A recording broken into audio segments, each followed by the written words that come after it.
Yeah, I mean, you get in the middle of a season, you want to get playing, and we need to get playing again. And so we're excited to play this week.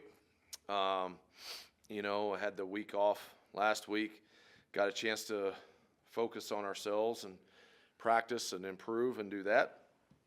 I have a San Diego State team coming here this week that just got a conference win Saturday. Got a really good head coach, Sean Lewis. I'm from Ohio. When you win at Kent State, you're a good coach.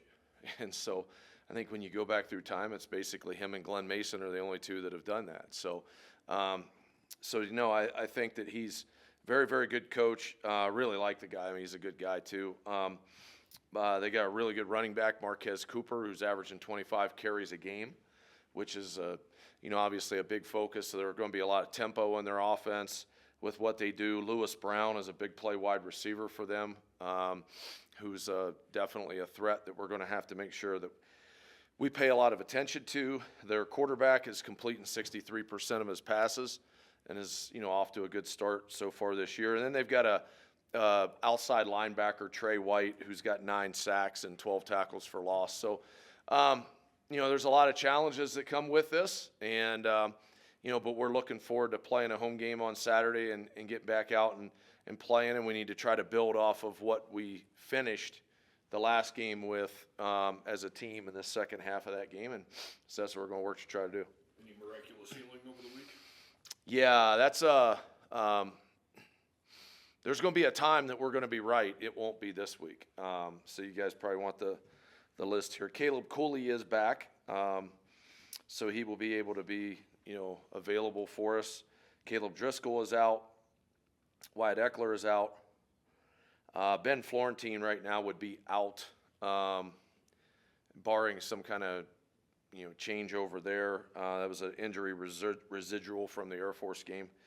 Devon Harris should be back this week, which is a positive in the fact that he will start practicing this week and will be available. Andrew Johnson will be available. Had a procedure done to his hand last week, had a pin in, and so he will be available, will be casted. Wes King is out. Jack Walsh is out. Tice Westland is out. And Isaac White is out. Okay, so that's kind of where we're at right now. When you look at it and say that your 2 starting guards and your 2 starting safeties are out, and 2 of your defensive linemen in rotation are out. So that's where we're at right now. Tice and Florentine had injuries residual from the Air Force game. Wes King and Jack, I believe, have a really good chance of being able to play next week. Don't know on Eckler and Isaac. What happens is by the time that we get, we said last week we're going to Harrison Whaley will target for Utah State. Probably Utah State will probably have everybody, at that point. But it's till we get to that, it's going to be a while. So that's where we're at. It helped us on the open date to get other people healthier and feeling better. But some of the other things are just longer term that we can't get fixed in a week. So that's where we're at. Is DJ still out, or is he? Yeah, he's still not with the team. His personal reasons, still not with the team. How important, kind of going off that, is Sam Scott's role just going forward, obviously without Harrison as well? Yeah, so Sam Scott is, he's going to get the bulk of carries, him and Jamari, obviously. And, Jake Wilson will really be our 3rd running back right now in terms of that goes. And so, but Sam and Jamari would be the 2. Sam's playing well. Like I said, after the Air Force game, he keeps going on a trajectory right now that we really like, that he's progressing, getting better. Basically, every day he gets out on the field, his confidence grows. And so, we're excited to get him going another week again this week, so it'll be good for us. How has growth and progression been since TK King came to Wyoming program? Yeah, it's been really good in the fact that so you got him, we got him in the off season. He missed basically 3 of the weeks of spring practice with an ankle injury, and so you didn't really see him do a lot of things, and then once we got him at the end of the spring, there was a couple flashes and some things that were good. I think the progression through fall camp was really good. And then, really the thing I appreciate about him, he has a competitive streak to him that I really like. And then what we have to, early in the year, there was just, probably a little too much rotation at that position. I think what you're going to see a lot more of, especially on the inside, is TK and Chris Dirk. That's what you're going to see in there. You got Alex Brown, Pellissier, Jalen Sargent, Justin Stevenson, like that whole group of players. That's kind of where you're looking at. So, but I like where he's at, and I like the fact that he's very intentional about how he practices right now. There's just growth. There's just growth all the way. With respect to that growth, how's his speed been? Really good. He's fast. I'm trying to remember the exact miles per hour that he hit on the kickoff return for a touchdown. It was up there. Obviously this was a guy that had, a high level of speed coming out of high school. A guy that ran 10.29 in high school. That has that type of gear to him. It was, like I said, I'll get back to you on that, what he ran in pads. I don't want to say that. I know without pads and we opened him up, he was the closest guy. He got real close to hitting the 23 mile an hour this summer, which is fast, and he can roll. So we're happy he's here, and he's doing a good job. So. When you go back to building off of the momentum against Air Force, stopping that run game against Air Force, how much momentum can you take against stopping a good running back? It's way different. It's way different type of structure and scheme and style. The big thing that we're just going to have to do, we've got to play really well this week. We have got to play really well as a football team, have great energy, and be ready to go right from the start. And, that's the one thing we don't want to do is let Marquez Cooper get going. He's a really good player. Obviously, he's a focal point. Anytime somebody's getting 25 carries a game, they're the focal point of your offense. And so, we know that that's going to be a big focal point of their offense. And so, we've got to do a great job up front, playing off blocks, doing that. You're just not dealing as much with triple option assignment type stuff is what you do, in this situation. It's different. It's RPO, it's tempo, those types of things. So it presents its own set of challenges to it, but I don't know that there's a lot of carryover necessarily to it. It's just different. You didn't see a ton of Chris Durr after the Arizona State game, and I believe he had a drop against BYU. Did you have a talk with him last week and kind of challenge him before the Air Force game? No, I don't remember a specific moment. I talk with a lot of those guys like every day or every other day, and so I don't remember, though, the specific seminal moment that we had this talk. It was just the fact that we need to get him the ball. We need to get him going. He's a playmaker for us, and we need to utilize him. And so we're going to continue to utilize him. We're going to continue to play him, and he's going to have a big role for us going forward. But I can't remember, like I said, I talk to Chris often, and I don't – there was not like this lightning bolt moment that I remember about, that we just had this – and then everything flipped. I think it's just more the fact that he kept working, and then we're like, hey, we need to start utilizing him. And I think it was more evident even on the screen at the end of the Air Force game. Coach Johnson specifically was like, I want Durr getting this ball, and so that's something that we'll continue to do. When you talked about redefine, was it as simple as we got to get these guys the ball? The 10 guys we earmarked, and I know Harrison's not part of that, but is it that simple? No, it's a little bit more than that. I think it was kind of looking at like, okay, who are we intending to get balls to? Yeah, that's a part of it, but I think a lot of it was how are we going to try to open up some of our offense more? And I think against Air Force, you saw us a little bit more, jet sweep, a lot more motion, a lot more movement, to where we're trying to stretch a defense for 53 yards of the field, and that's going to be something that we're going to have to continue to do, because I think at times we got where we were kind of too packed in a little bit against some of the people we were playing. We need to try to stress every edge of the defense as well, and so that's kind of where we got to. You liked what you've seen out of Jake Davies, just obviously taking over for Geiger when he I thought the last game was like, you looked at it and go, okay, that's progress. You know, I mean, I think that's the, you know, that's the biggest thing about it. You know, the last game, I thought that there was more physicality, better movement to get not only at a first level, but then to second level blocks. It just looked better in the last game. And so we've got to continue to make it look that way, and it's going to have to be a continued progression that way. When you're a redshirt freshman playing for the first time in college at that position, and then, you know, all of a sudden, you know, look, he didn't get a some kind of lightweight team float out there with, you know, a guy that just stands there, can't rush the passer. I mean, even against Idaho, he got a guy that's probably a potential draft pick, you know what I mean? And so, you know, there's growing pains that come with it. But he's improving, and like I said, his last game was his best one by far. You haven't played San Diego State since 2019. Bert was a freshman back then. Yeah. Does playing kind of an unfamiliar conference opponent change anything? Maybe. I mean, I don't know. Yeah, I've never coached against San Diego State since I've been here, but, you know, this is a new coaching staff anyway than what they were a year ago. So even if we would have played them in 21 and 22, this would be a new opponent in that regard. So, you know, I think, look, it's good. It's good for our players to get a chance to play someone new and different too. But no, I don't. We got our work to do. We got to do a lot of work this week, a lot of practicing this week, a lot of game plan stuff that we've got to continue on them.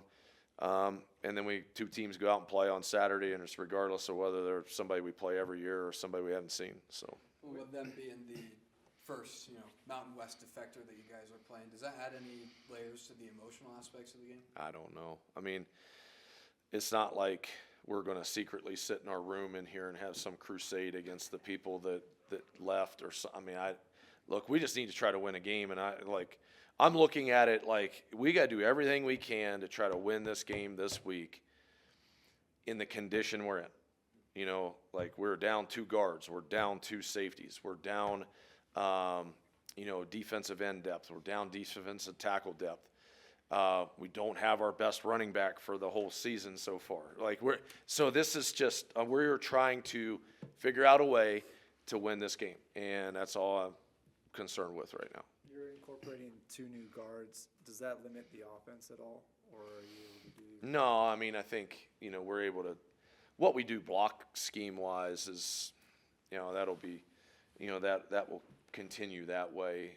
So it doesn't limit necessarily anything there.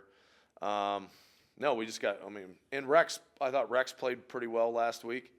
Alex Kahn stepped in, did okay. I think he will get better with more repetition at it. But it was good to see Rex play pretty well. We're going to need those guys to play well and do that. And and I don't, I think Jack is going to try to figure out a way to play this week, but I don't know about that. I think it's more likely that it could be the next week. You haven't coached against San Diego State before, but you have coached against Sean Lewis, and I remember you not being real happy after that outing. Well, one thing, we had one corner that was awful in that game and gave up 2 75-yard touchdown passes. So, okay. Look, anytime if you play any game and you got a corner give up 2 75-yard touchdown passes, then you're going to have a really bad day. And so, look, they're really good at what they do. He's really good at what he does. They stress you in a lot of different ways with not only the tempo, but they execute it at a really high level. They mix in enough, RPO game and screens and all that other stuff to keep you from loading the box on a running back, like they have. So there's a challenge in it, in the fact that they're not just a team that solely is trying to go tempo and throw the ball, or solely is trying to do something. And they have a balance to them that's good, and he does a really good job. It's pretty simple. So Jay, before the year, you said Sebastian would be kind of a breakout candidate for the defense. Do you feel like he's there so far? Does he still have some room to grow? No, I think there's still room to grow and go, and I think, but like what happens the other night, once you get a lead and a team has to do something, then he gets a sack. You know what I mean? And he gets, so it's like one of those things, it's like we've got to get people in these situations more and more. He's made a lot of good plays this year. I think what happens is we've got to get people into situations where it accentuates what the strength of someone who's a kind of a versatile pass rusher can be, you know, and so I think that's a big piece of it there. I'm happy with his effort and what he's been doing. I think there's more productivity that will still come here as we go forward, partly because I think, you know, that we're going to, you know, he's healthy right now. He's in a good spot. And I think that, you know, hopefully we can get ourselves to where we create more opportunities for us defensively to get people into spots that help accentuate him a little bit. How do you like the way that Rook Brown is transitioning to safety? when you need him? Rook's been good. I mean, Rook knows all the positions for us right now, which is huge. You know, so like when we took Rook off the field for a half against North Texas, we weren't near as good. And so he's very important to us in what we do defensively. And so we're going to need him to play really, really well on Saturday. But he will be playing safety on Saturday. You know, right now with where we're at, losing the other two. I mean, look, and we went 2 straight years. I never took Isaac White out. I never took Wyatt Eckler out. Partly because all the games were close and there was a big difference between taking them out and what was next. You know, and you know, so now they're out. You know what I mean? So we got work to do, and so that's part of it. You know, moving Ian Bell and Merritt there to nickel. We moved Merritt to nickel. Ian Bell's still playing corner right now, but Merritt moved into nickel. So he's backing up Singleton right now. We're going to keep him there, you know, so that's not going to be a short-term thing. We'll keep him there. I like where he's at. I like some of the things that he can do, and he's progressing now that he's playing it full time. We moved him there the week at North Texas with all the injuries, and then you have the Air Force game after that, which is a completely different animal. So really, we moved him there North Texas week, and then we had to wait another week before we could keep working with him there. So. What has made Danny O'Neill special? So he was just named the freshman of the week by the Mountain West. What's made him special? Yeah, well, first of all, he hasn't turned the ball over, you know, and so that's one thing. Yeah, I don't think he's thrown an interception this year. So, you know, he's keeping them, you know, without having major negative plays, which is a huge part of playing quarterback to start with. Don't beat yourself is the first thing. And then he's, you know, they obviously rely on their run game a lot, which takes some, you know, elements off of him. And then the second part to it is the fact that he, you know, he's got a playmaker out in the perimeter that he's utilizing really well with, you know, Lewis Brown, who's got some deep balls to him and everything that way. He's accurate. You know, he's putting the ball in good places for people. And, you know, he's done a good job running this system right now. Davies just walked in. Can you tell us how good this Trey White kid is and what he's going to be facing? Well, I mean, and Trey White's really a good player. He's a good pass rusher. I mean, first of all, he's really disruptive. Got good size. He's quick. You know, and so it's and he plays with a motor.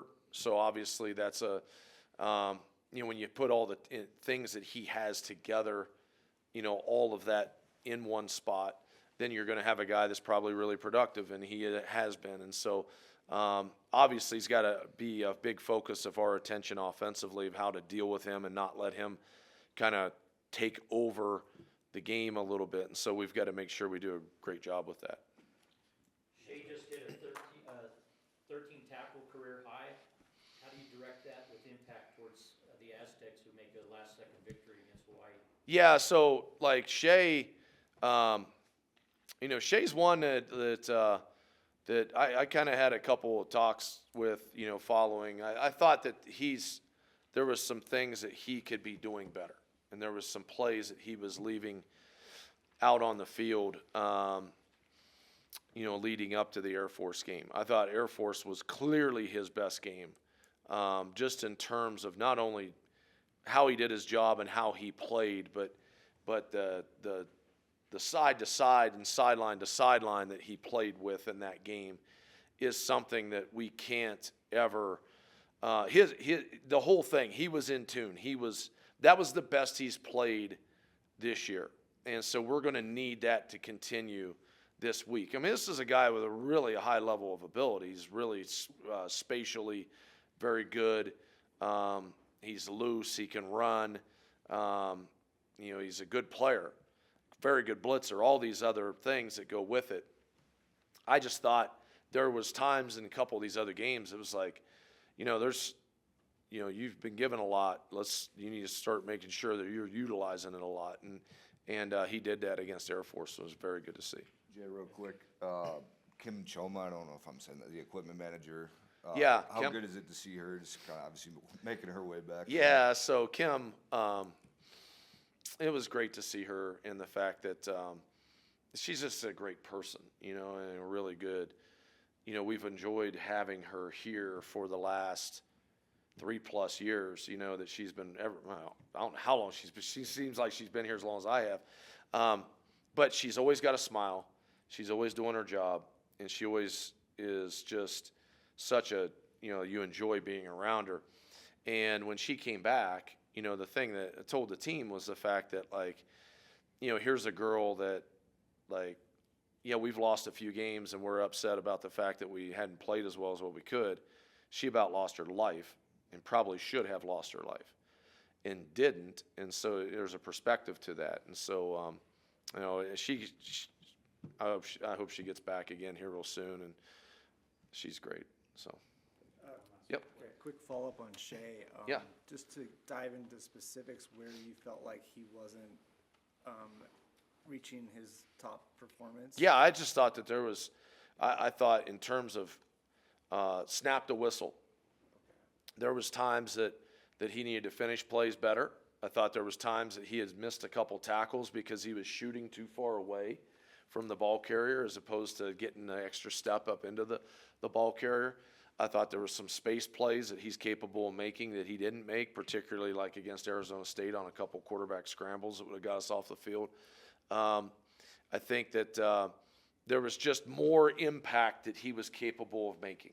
And so we talked about that. And I don't want to get into specifics of how we kind of, addressed it a little bit too, but there was a way that, and I like that kid a lot. I think he's a really, really good person. I'm so glad that he's back. And I just felt like, okay, we weren't seeing 100% of you, and we could. Yeah. So let's get to that, and let's figure that out. And against Air Force, we did. We're going to need that the rest of the year. That's going to be a big deal for us going forward.